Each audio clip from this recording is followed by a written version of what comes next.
स्वागत है आपका आज की क्लास में। बेसिक टैली कोर्स के लेवल 3 में हम काम कर रहे हैं आजकल। इसका नाम है जीएसटी बेसिक्स। दूसरी कड़ी में आज हमारा जो टॉपिक हम कवर करने वाले हैं उसमें पॉइंट ऑफ टैक्सेशन है और adjustment of input output GST ITC को हम कैसे यूटिलाइज कर सकते हैं, आज हम इन मुद्दों पे बात करेंगे। तो आइए स्टार्ट करते हैं पॉइंट ऑफ टैक्सेशन से। पॉइंट ऑफ टैक्सेशन का मतलब क्या होता है कि कब टैक्स की लायबिलिटी आपकी अराइज होती है। जो लोग गुड्स में डील कर रहे थे और जो सर्विसेज में डील कर रहे थे उन दोनों के लिए अलग अलग कॉन्सेप्ट्स होते थे। जो लोग सर्विसेज में डील करते थे उनके ऊपर एक रूल लागू होता था, टैक्स ऑन एडवांसेस। अगर वो उन सर्विसेज के लिए एडवांस रिसीव करते थे तो उसके ऊपर भी उनको सर्विस टैक्स पे करना होता था। बट ऐसा एक्सपीरियंस गुड्स वालों को नहीं था। जीएसटी एप्लीकेबल हुआ तो गुड्स और सर्विस के दोनों के रूल्स मर्ज करके जीएसटी ऑन एडवांसेस भी लागू कर दिया गया। जब आपने अभी सर्विसेज दी नहीं है बट आपके पास एडवांस आया हुआ है तो उसकी भी आपकी टैक्स लायबिलिटी अराइज होती है। उन चीजों को ध्यान में रखते हुए आइए अब हम समझते हैं कि पॉइंट ऑफ टैक्सेशन क्या है। वो पॉइंट जब आपको टैक्स देना पड़ेगा। ठीक है। अब नीचे जो केसेस दिए गए हैं, पॉइंट नंबर 1 2 3 जो हम डिस्कस करने वाले हैं अभी, इनमें से जो पहले होगा तब आपकी लायबिलिटी अराइज हो जाएगी। सबसे पहला, डेट ऑफ इनवॉइस। आपका बिल जिस दिन बन गया उस दिन आपकी टैक्स लायबिलिटी अराइज हो जाती है। ठीक है। Second case, due date to issue invoice. Invoice issue करने की डेट ड्यू हो चुकी। वो ड्यू कब होती है? पहला केस है जिसमें आपकी गुड्स का मूवमेंट इन्वॉल्व है कि आपकी गुड्स फिजिकली ट्रांसफर होंगी एक जगह से दूसरी जगह पर, तो उसकी मूवमेंट जब हो गई तो आपकी लायबिलिटी अराइज हो जाती है। सेकंड केस, जहां पे आपने गुड्स डिलीवर तो कर दी बट मूवमेंट नहीं। अब गुड्स डिलीवर कर दी और मूवमेंट नहीं हुई तो ये क्या केस बनता है? देखिए, जब आप फ्लैट खरीदते हैं वो आपको डिलीवरी तो दे देते हैं बट क्या आप उसे उठा के ले जा सकते हैं? अब वो मूवमेंट नहीं है उस केस में। ठीक है। आपके लिए प्लांट एंड मशीनरी वगैरह जो है वो सेटअप करके जाते हैं, आप लिफ्ट वगैरह इंस्टॉल कराते हैं, वो जब तक आपको हैंड ओवर नहीं करेंगे, देखो उन्होंने सामान ला के रखा, उसको हम डिलीवरी नहीं मानेंगे। उन्होंने उसको इंस्टॉल करके हमें हैंड ओवर कर दिया तो हम उसको डिलीवरी मानेंगे। ठीक है। अब लिफ्ट उठा के तो उन्होंने नहीं दी ना, ये लीजिए आप लिफ्ट, वहां ला के उसको फिट किया, सेटअप किया, उसके बाद हमें हैंड ओवर किया। तो ऐसे कुछ केसेस हैं जहाँ पे गुड्स की डिलीवरी तो होती है, मूवमेंट नहीं होती। ठीक है। अब उसके बाद है रिसिप्ट ऑफ पेमेंट। ये वो केस है जो मैं आपको अभी सर्विसेज से जुड़ा हुआ बता रहा था कि पैसे अगर आपके पास आ जाते हैं बिल देने से पहले ही तो आपको उसका भी टैक्स देना होता है। अब इसके अंदर भी दो चीजें हैं। Payment is accounted in the book of accounts of the recipient. आपने अपनी बुक ऑफ अकाउंट्स में एंटर कर लिया कि हाँ इसके पैसे आ गए। ठीक। और दूसरा केस क्या है, आपने अभी बुक्स में तो एंटर नहीं किया बट आपके बैंक में आ चुका है। अब इन दोनों में से जो भी पहले होगा आपको उस हिसाब से टैक्स देना होगा। आपको point of taxation early of the two माना जाएगा। इन दोनों में से पहले क्या हुआ। ठीक। तो आइए इसको कुछ हम लाइव एग्जांपल्स के साथ समझने की कोशिश करते हैं।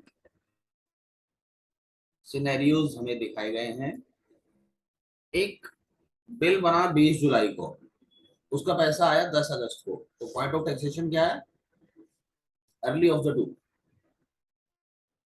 और हमने जो पीछे पॉइंट्स पढ़े हैं 3 पॉइंट्स, उसके अनुसार जिस दिन हमारा बिल कटा उस दिन हमारी लाइबिलिटी ड्यू हो, ठीक है। तो ये हो गया हमारा पॉइंट ऑफ टैक्सेशन। अब 5 अगस्त को बिल बन रहा है और उसके पैसे हमारे पास 25 जुलाई को आ चुके हैं। जब जिसके पैसे एडवांस आ चुके हैं तो उसके एडवांस के रूल के हिसाब से आपकी लायबिलिटी 25 जुलाई को ही राइज होती है, ठीक है। तो इस केस में क्या होगा, जब आप जुलाई की रिटर्न फाइल करेंगे तो आपको उसके अंदर ये वाले एडवांस का टैक्स देना होगा। अब बिल कटा 10 अगस्त को,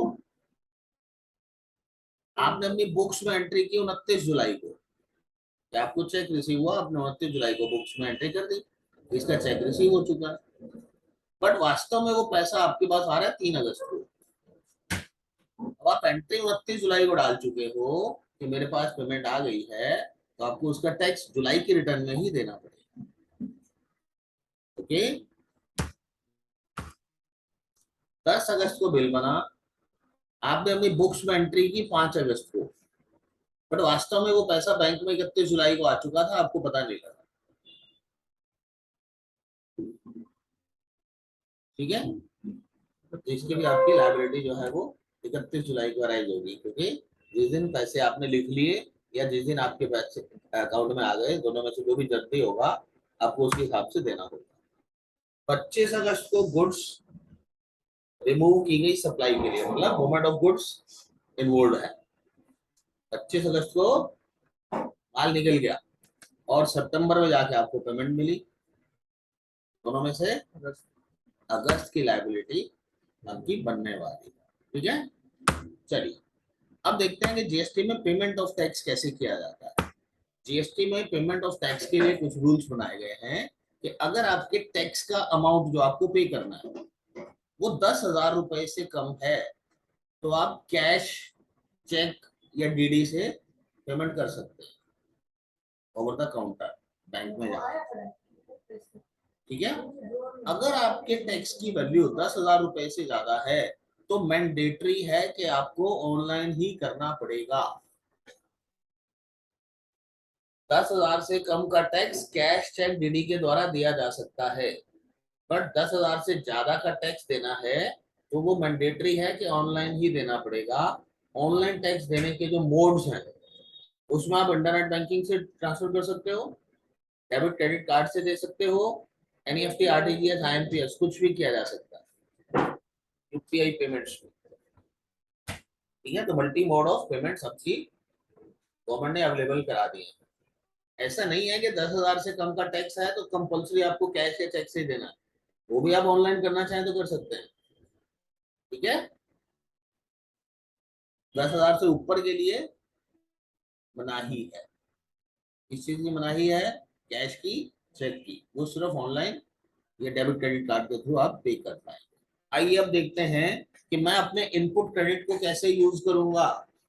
सर किसी ने सर्विस दी है उस केस में टाइम ऑफ सप्लाई का कैसे, due date to issue invoice, उसका इनवॉइस कब बनना है। अगर वो पैसे पहले दे गया है तो उसका पहले बन जाएगी लायबिलिटी, और अगर उसने पैसे एडवांस नहीं दिए हैं तो जैसे ही आपने सर्विसेज दे दी, आपने बिल बना दिया, उसकी लायबिलिटी होगी, ठीक है। अब देखिए मैं अपना इनपुट टैक्स को कैसे एडजस्ट करूंगा। इनपुट टैक्स क्या है?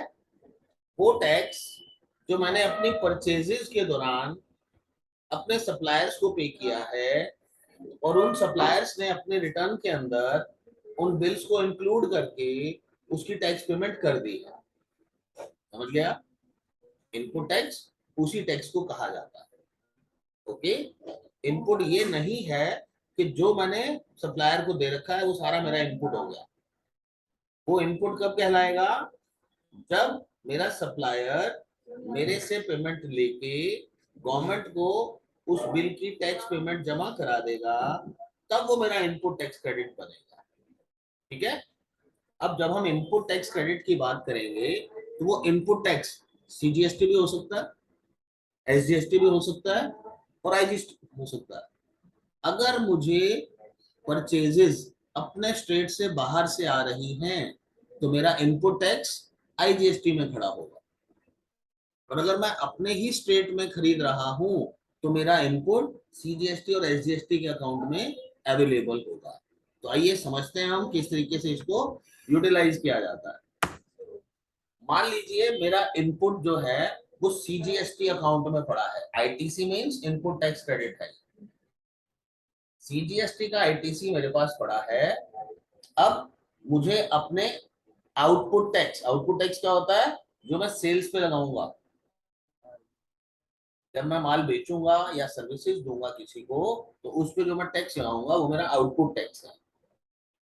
टैक्स पेमेंट कौन सी करनी है, आउटपुट और इनपुट का डिफरेंस।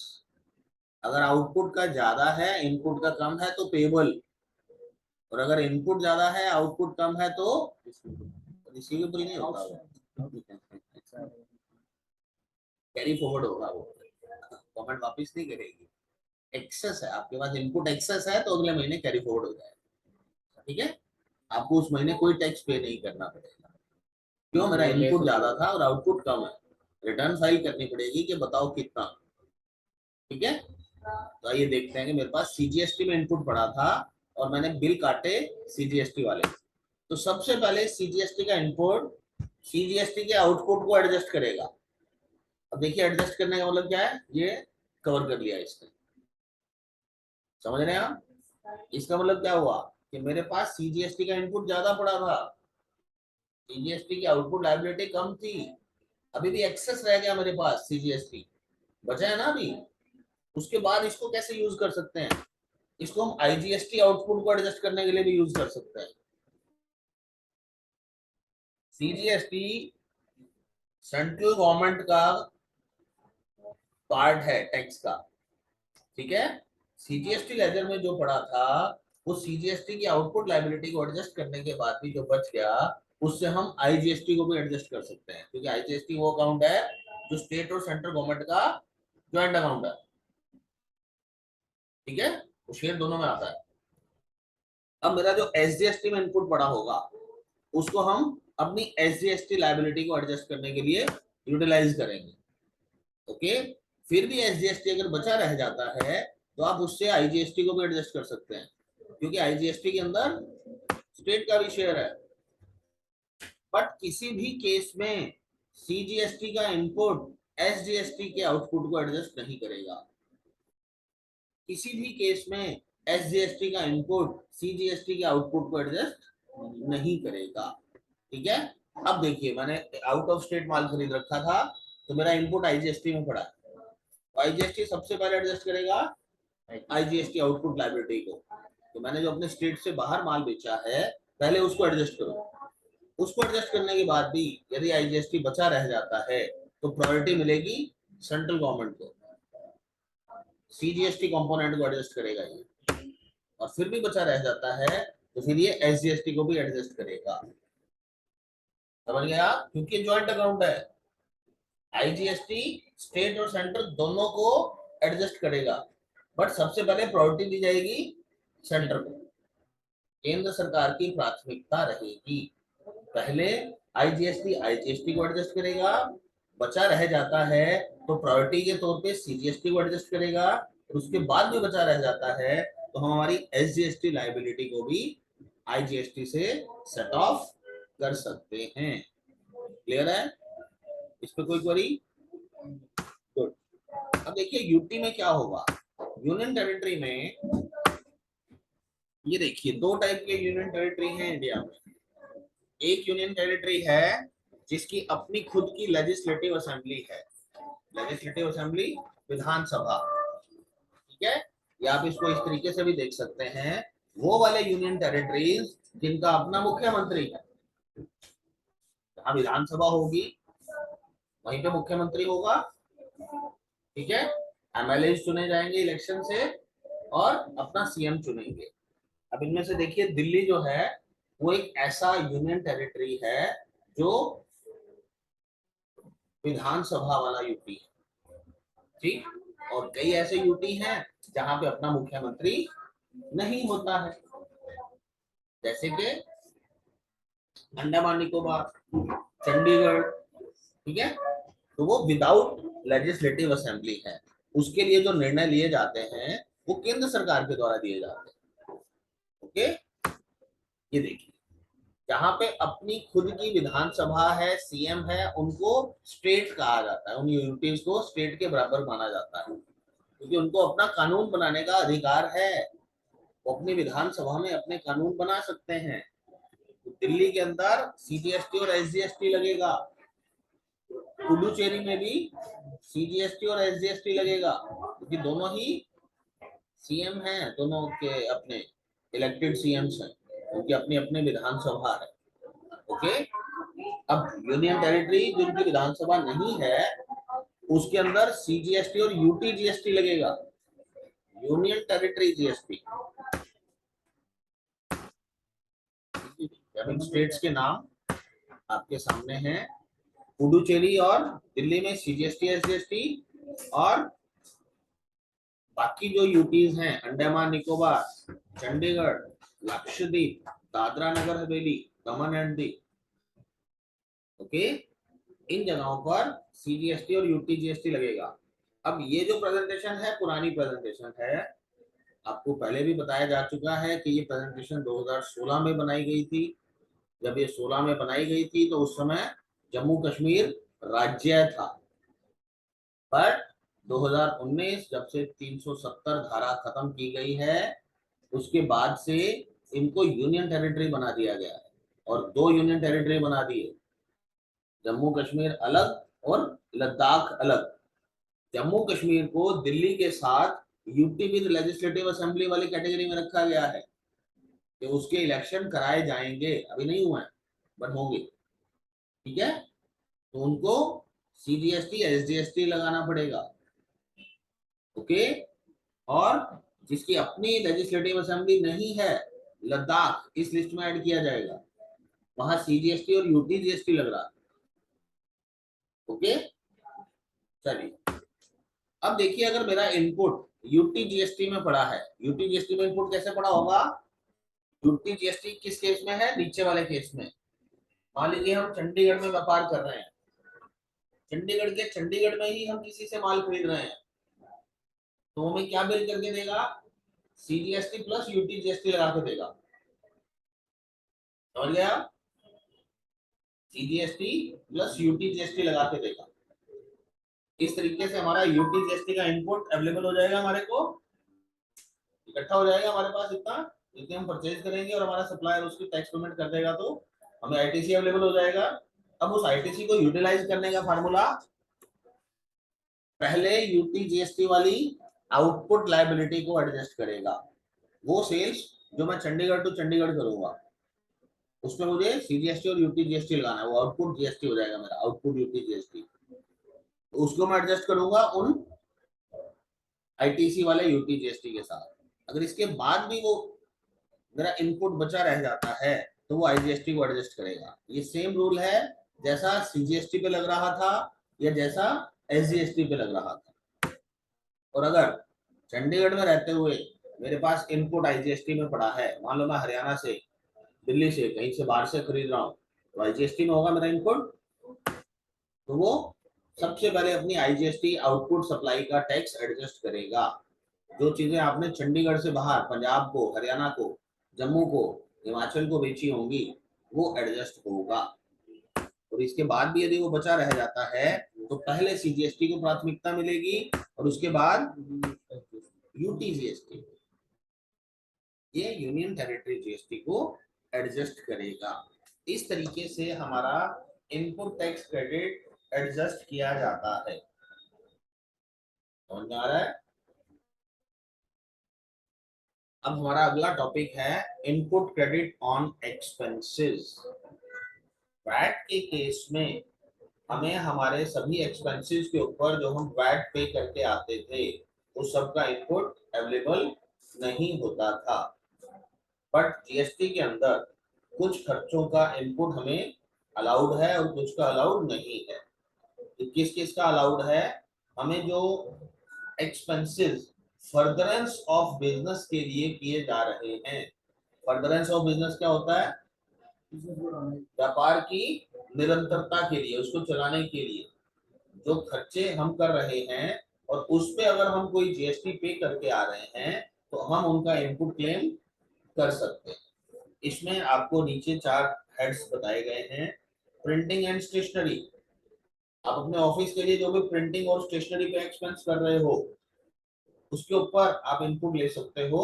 अगर आपका जो सप्लायर है वो रेगुलर है, अगर वो आपको टैक्स इनवॉइस इशू कर रहा है तो आप उसका इनपुट ले सकते हो। ऑफिस रेंट, आपने जो बिल्डिंग रेंट पे ली हुई है, अगर आपका जो लैंडलॉर्ड है वो आपको बिल्डिंग का जो रेंट है उस पर जीएसटी लगा के देता है, ठीक है, आपको बोलता है कि आपकी शॉप का किराया है 10,000 प्लस जीएसटी 11,800 रुपए, 1,800 रुपए उन्होंने 18% जीएसटी लगा दिया, तो वो जो टैक्स अगर आप उसको दोगे तो उसका भी आप इनपुट क्लेम कर सकते हो। Okay. House keeping material, office को चलाने के लिए जो हाउस कीपिंग मटेरियल आप उसमें यूटिलाइज करोगे, ठीक है, हाउस कीपिंग रूटीन की चीजें जो है, क्या क्या क्या है हाउस कीपिंग मटेरियल में? नो, ऑफिस की साफ सफाई के लिए या रूटीन में ऑफिस के अंदर चाय पानी का अरेंजमेंट है, कुछ चीजें आप खरीद के ला रहे हो उसमें जो आप जीएसटी पे करके आ रहे हो, ठीक है, उसके ऊपर भी आप इनपुट क्लेम कर पाएंगे। खाने पीने का तो मिलता ही नहीं है सर। आएगा कुछ चीजें, ठीक है। बिजनेस मीटिंग्स एंड कॉन्फ्रेंसेस, अगर आप अपने बिजनेस के लिए कोई मीटिंग कंडक्ट कर रहे हैं, आपने कोई बैंक्वेट हॉल टाइप से बुक किया है बिजनेस मीटिंग के लिए या कॉन्फ्रेंस के लिए, उसके ऊपर वो आपसे जीएसटी चार्ज करते हैं तो आपको वो जीएसटी का इनपुट मिल जाएगा, ठीक है। कॉन्फ्रेंस के लिए आपने होटल बुक किया है, उस होटल के अंदर आपने स्टे का अरेंजमेंट कराया है तो उनके ऊपर भी इनपुट आप क्लेम कर पाएंगे, ठीक है। ये खर्चे जो हैं वो इनपुट अवेलेबल कराएंगे, तो इसका क्या इम्पैक्ट होगा हमारी अकाउंटिंग पे? देखिए हमने ये निकाला कि मेरा ग्रॉस प्रॉफिट 5 लाख में निकला हुआ, ग्रॉस के बाद उसमें से इनडायरेक्ट एक्सपेंसेस घटाते हैं, ये हमने यही 4 हेड पकड़ लिए, travel expenses, office rent, printing, stationery, repair, maintenance, 1-1 lakh रुपए का आपका खर्चा है, 4 लाख रुपए खर्च हो गए तो आपका नेट प्रॉफिट क्या बचता है? 1 लाख रुपए। 4 लाख के खर्चे, नेट प्रॉफिट 1 लाख रुपए। मान लीजिए अगर इसके ऊपर जीएसटी होता, एक बार एज्यूम कर लेते हैं कि 10% जीएसटी है, इन सभी चीजों के ऊपर 10% जीएसटी है तो हमारा खर्चा 10% कम हो गया, क्यों? 10% तो उसमें टैक्स का कंपोनेंट है, ठीक है। 4 लाख में अगर 10% टैक्स का कंपोनेंट है तो 40,000 पे तो इनपुट टैक्स हो गया। इनपुट टैक्स को हम क्लेम कर पाएंगे तो हमारा खर्चा क्या बचा पीछे? 3,60,000 रुपए, हमारा नेट प्रॉफिट बढ़ गया, 1,40,000 रुपए मेरा नेट प्रॉफिट हो जाएगा, ठीक है। इस तरीके से ये चीज हमारे नेट प्रॉफिट को अफेक्ट करेगी। देखो स्टार लगा रखा है ट्रैवल एक्सपेंसेस के ऊपर, उसको एक्सप्लेन किया इन्होंने नीचे कि अगर आपने विद इन स्टेट वो एक्सपेंसेस पे कर रखे हैं सीजीएसटी एसजीएसटी के तो ही आपको इनपुट क्रेडिट मिलेगा। अब इसके लिए जरूरी क्या है कि आप जो सर्विसेज ले रहे हो उनसे या जो एक्सपेंसेस कर रहे हो उसके लिए आप उनसे टैक्स इनवॉइस लें जिसके ऊपर आपका जीएसटी नंबर लिखा हुआ हो। इस कंडीशन के साथ आप उनसे अपना बिल लेंगे तो आपको इनपुट क्रेडिट मिल जाएगा, ठीक है। चलिए, ये तो वो तैयारी थी कि आपको क्या करना चाहिए जिनके पास पुराना स्टॉक पड़ा हुआ था, तो जब आप स्विच ओवर कर रहे थे pre GST to GST era के अंदर, उस समय पे जो स्टॉक्स आपके पास रखे हुए थे क्लोजिंग स्टॉक्स, ऐसा तो हो नहीं सकता कि सारा का सारा स्टॉक बिक गया हो सभी का 30 जून को, बिल्कुल नील हो गया हो, ऐसा संभव नहीं था। तो उस समय पे गवर्नमेंट ने डिसीजन लिया था कि जिसके पास जितना भी क्लोजिंग स्टॉक रखा है उस क्लोजिंग स्टॉक का कुछ ना कुछ इनपुट होगा। वो इनपुट एक्साइज में और वैट में पड़ा होगा, तो उसके प्रूफ ऑफ परचेज मांगे गए थे कि आप अपने परचेज प्रूफ दिखाइए और जितना माल बिक चुका है और जितना बचा हुआ है बचे हुए पार्ट का आपका जो एक्साइज और वैट का इनपुट बचता है वो हम आपको पास ऑन करा देंगे, ठीक है। ये था कि आपके पुराने जो परचेज डिटेल्स हैं वो आपको रखना पड़ेगा। जीएसटी ने केवल टैक्स का बदलाव नहीं किया है, इसने हमारे काम करने का तरीका ही बदल दिया। पहले क्या होता था, वैट, ऐसा नहीं है कि वैट की जगह हमने सिर्फ जीएसटी लगाया और सब कुछ वैसे ही चल रहा है। देखो कई तरह के फॉर्म्स बंद हो गए, सी फॉर्म, एफ फॉर्म, D1, ये सब बंद कर दिया गवर्नमेंट ने। ठीक है, अब अपनी ही ब्रांच को आप माल भेज रहे हो तो भी आप बिल करके भेज रहे हो, तो काम करने के तरीके ही बदल दिए। तो सिर्फ टैक्स का चेंज नहीं है, ये वे ऑफ डूइंग में चेंज आ गया है। अब एक चीज है हमारे पास, कॉम्प्लायंस रेटिंग। कॉम्प्लायंस रेटिंग क्या होता है कि कौन व्यक्ति कानून की पालना सही ढंग से कर रहा है, ठीक, और उसपे कितने उसको मार्क्स दिए जा सकते हैं। अगर उसको 0 to 10 के अंदर किया जाए या रेड टू ग्रीन की तरह इसी बार के तरीके से दिखाया जाए, तो जो लोग रेड में हैं वो खतरनाक लोग। खतरनाक लोग का मतलब ये नहीं है कि वो गन रखते हैं, खतरनाक लोग का मतलब ये है कि उनकी क्रेडिबिलिटी, उनका विश्वास नहीं किया जा सकता, वो अपने रिटर्न्स टाइम पे फाइल नहीं करते हैं। अब जो रिटर्न्स टाइम पे फाइल नहीं करेंगे तो उसके साथ डील करने में आपको क्या नुकसान है, हमें इनपुट टैक्स नहीं मिलेगा। जो हमने उनसे परचेज कर रखा था वो टाइम पे रिटर्न ही नहीं भर रहा, जब तक वो रिटर्न नहीं भरेगा तब तक वो हमें इनपुट नहीं मिलने वाला है।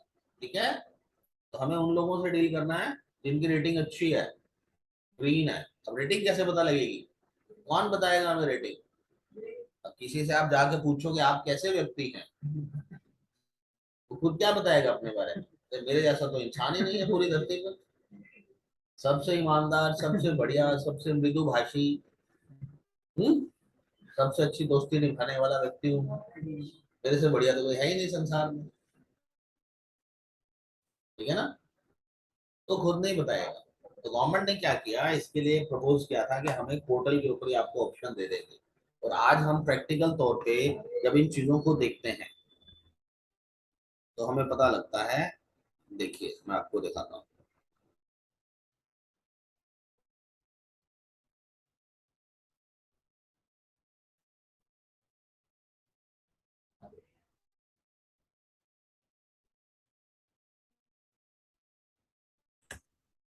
ये हमारा जीएसटी का पोर्टल है, इसमें सर्च टेक्स्ट पेयर की ऑप्शन दी गई है, सर्च बाय जीएसटी है। अब इसमें आप किसी का भी रैंडम जीएसटी नंबर डाल के देखेंगे,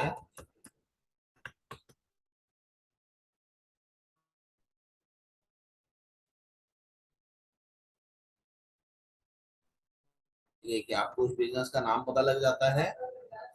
उसके साथ साथ नीचे आप जाके देखेंगे शो फाइलिंग टेबल, इन्होंने कब कब अपनी रिटर्न फाइल की है।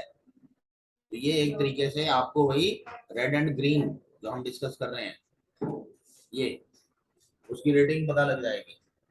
जिसने रिटर्न फाइल कर रखी है वो ग्रीन में, और जिसने रिटर्न फाइल नहीं कर रखी है वो रेड में। ठीक, तो किसी से भी कुछ फीडबैक मांगने की जरूरत नहीं है, सिर्फ जिस पार्टी से डील कर रहे हो उसका जीएसटी नंबर पता करो, और उसका जीएसटी नंबर जीएसटी के पोर्टल पे जाके सर्च टैक्स पेयर में डालेंगे तो आपको उसकी कंप्लीट जानकारी मिल जाएगी कि वो कंपनी क्या है, कब से रजिस्टर्ड है, कौन कौन से रिटर्न फाइल किए हैं, समय पे किए हैं या नहीं किए हैं।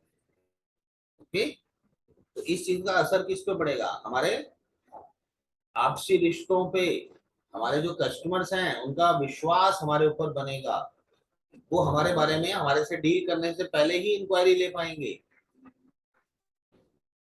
ठीक है, हमारे बारे में जो पूछताछ करने की जरूरत थी उनको फिजिकली कहीं ट्रेवल करने की जरूरत नहीं है, एटलीस्ट रिटर्न से रिलेटेड इंफॉर्मेशन उनको ऑनलाइन मिल जाएगी। और ये हिस्ट्री है, कोई ये गारंटी नहीं कर सकता कि जो पहले सही रहा है आगे भी सही रहेगा, बट आज तक वो व्यक्ति कैसा था, अपने रिटर्न किस समय पे फाइल करता था ड्यू डेट से, तो उसको लेके क्लैरिटी मिल जाती है। ठीक है, तो ये चीज हमें हेल्प करने वाली है, कस्टमर्स हमें चूज करेंगे क्योंकि हम कॉम्प्लाइंट हैं। कॉम्प्लाइंट मतलब हम कानून का पालन करते हैं। ठीक है, अब देखिए कॉम्प्लायंस का डिसिप्लिन बड़ा जरूरी है।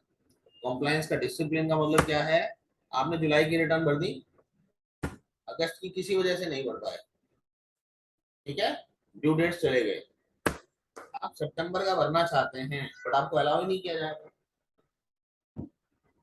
आप ऐसा नहीं कर सकते कि किसी मंथ को स्किप करके आप अगले मंथ की रिटर्न फाइल कर दें, ऐसा अलाउ नहीं किया गया है। आपको उसी सीक्वेंस में चलना होगा। जुलाई के बाद जब तक अगस्त क्लियर नहीं होगा, सितंबर का नहीं भरा जा सकता। ठीक है।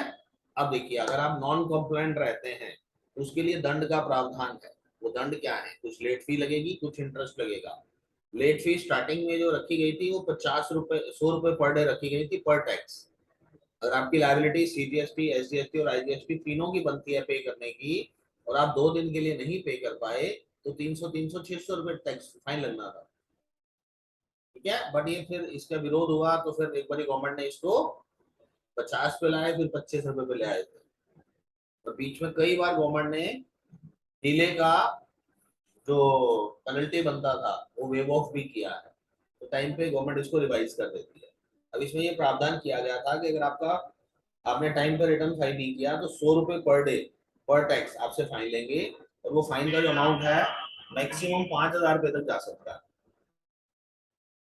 ओके। और एनुअल रिटर्न, अगर आप एनुअल रिटर्न टाइम पे फाइल नहीं करते हैं, एनुअल रिटर्न की क्या डेट है? 31 दिसंबर। 9 महीने मिलते हैं हमें एनुअल रिटर्न फाइल करने के लिए। उसके अंदर फाइन का प्रावधान दिया गया था 100 रुपए पर डे स्टार्टिंग में, और मैक्सिमम कितना? आपकी जितनी टर्नओवर है उस टर्नओवर का 0.25%। मतलब जितना बड़ा व्यापारी उतना बड़ा दंड। देख रहे हैं आप? और आपकी टर्नओवर 10 लाख रुपए है तो 10 लाख का 1%, 10,000। 10,000 का चौथा हिस्सा 2500 रुपए। ठीक है। और इसी तरीके से अगर आपकी 1 करोड़ है तो 10 गुना हो गया, 25,000 रुपए फाइन लगेगा। तो उसको टर्नओवर के साथ जोड़ दिया, जितना बड़ा व्यापारी उतना बड़ा दंड। और इंटरेस्ट, जितना लेट आप अपना टैक्स पे करेंगे उसके ऊपर आपको टैक्स भी पे करना, इंटरेस्ट भी पे करना पड़ेगा। फाइन तो है ही है, फाइन के साथ साथ जितने दिन आपने सरकार का पैसा लेट दिया सरकार को, तो सरकार उसका ब्याज भी मांगेगी। इंटरेस्ट और फाइन दोनों चीजें लगेंगे। कैंसलेशन ऑफ रजिस्ट्रेशन, ये प्रावधान किए गए हैं कि अगर आपने 6 महीने तक लगातार रिटर्न फाइल नहीं की तो रेगुलर डीलरशिप आपकी कैंसिल कर दी जाएगी। और कैंसिल क्या, उसके बाद आप ऑल ओवर इंडिया में कहीं बिजनेस नहीं कर पाएंगे, क्योंकि कहीं भी आपको रजिस्ट्रेशन कराना है तो पैन नंबर बेस होगा, और पूरे भारत में कहीं चले जाओ पैन नंबर सेम रहने वाला है। और जैसे ही आप अपना पैन नंबर डालोगे तो वो दिखाएगा कि ऑलरेडी इसका नाम से कैंसिल हो चुका है, इसको नया अलॉट नहीं किया जा सकता। उसके लिए फिर आपको कानूनी प्रक्रिया फॉलो करके उसको अनब्लॉक करा के और फिर काम करना पड़ेगा। ठीक है। ऐसा नहीं है कि हरियाणा में काम बंद किया और चलो अपन चलते हैं, गुजरात में खोल लेंगे, ऐसा नहीं हो पाएगा। कंपोजिशन डीलर है, अगर आपने लगातार अपनी 3 रिटर्न फाइल नहीं की 9 महीने, तो क्वार्टरली रिटर्न जाती है इसकी, तो आपने अपनी 3 लगातार रिटर्न फाइल नहीं की तो आपका रजिस्ट्रेशन भी कैंसिल हो सकता है। फाइन, अगर आपने टैक्स इवेजन किया, टैक्स की चोरी की, तो दंड का प्रावधान है कम से कम 10,000 रुपए, या उतना दंड जितना आपने टैक्स की चोरी की है। ठीक है। टैक्स तो देना ही देना पड़ेगा, प्लस उतना ही दंड और देना पड़ेगा। आपने 1 करोड़ के टैक्स की चोरी की तो 1 करोड़ तो टैक्स देना है, विद इंटरेस्ट देना है, और उसके अलावा उतना ही दंड देना है। ठीक है। और 5 साल तक की जेल का भी प्रावधान है अगर आप मोटे अमाउंट के टैक्स का गबन करते हैं। टैक्स गबन कैसे करते हैं लोग? माल दे दिया, बिल नहीं दिया, कस्टमर से टैक्स लेके अपनी पॉकेट में। और कई बार क्या है, बिल दे दिया, माल ही नहीं दिया। बिना बिल के माल देना और बिना माल के बिल देना दोनों ही दंडनीय अपराध हैं। टैक्स की चोरी में लिप्त पाए गए तो जेल का प्रावधान भी है। बड़ा कड़ा नियम बनाया गया है। बिना माल के बिल कैसे सर? बिना माल के बिल, कई लोग कहते हैं कि भाई आप बिल काट दो मेरे नाम से, सामान तो मैंने ले रखा है कहीं और से। अच्छा, ठीक है। फिर वो जो बात है उसकी तो जैसे उसकी वो तो टैक्स ले लेता है ना, अच्छा, वो टैक्स ले लेता है कस्टमर से। हाँ जी, टैक्स दे जाओ, मैं आपको बिल काट दूंगा। फाइनल अकाउंट एडजस्ट करते हैं ना, तो तो कई लोग करते हैं ऐसा फर्जीवाड़ा, उसके फिर दंड के प्रावधान है। तो अभी आपने एक चीज देखी कि कॉम्प्लायंस को फॉलो करने वाला ही विन विन सिचुएशन में रहेगा। जो कॉम्प्लायंस को फॉलो नहीं करेगा उसकी रेटिंग बड़ी बुरी तरह से प्रभावित हो जाएगी और लोगों का उसके ऊपर से ट्रस्ट हट जाएगा। ठीक है, तो आज की क्लास में हमने सीखा कि पॉइंट ऑफ टैक्सेशन क्या है, कब कब टैक्स लगेगा, और सीजीएसटी, एसजीएसटी, आईजीएसटी और यूटीजीएसटी का इनपुट टैक्स क्रेडिट का एडजस्टमेंट किस तरीके से किया जा सकता है, जीएसटी पेमेंट्स को लेके क्या रूल्स बनाए गए हैं। ठीक है, input credit on expenses, furtherance of business के लिए किए गए खर्चों के ऊपर हमें इनपुट क्रेडिट मिल सकता है, और उसके अलावा कि अगर हम नॉन कॉम्प्लायंट रहते हैं तो उसके लिए गवर्नमेंट ने क्या क्या प्रावधान किए हैं। तो यहाँ हमने समझा कि लेट फी लगेगी, इंटरेस्ट भी देना पड़ेगा, और ज्यादा बड़ी चोरी होगी तो जेल भी हो सकती है। तो इन प्रावधानों को ध्यान में रखते हुए हमें अपने बिजनेस सेटअप के अंदर कॉम्प्लायंट रहना है। आज के लिए इतना ही। कोई भी क्वेरी है तो आप व्हाट्सएप करके पूछ सकते हैं। धन्यवाद।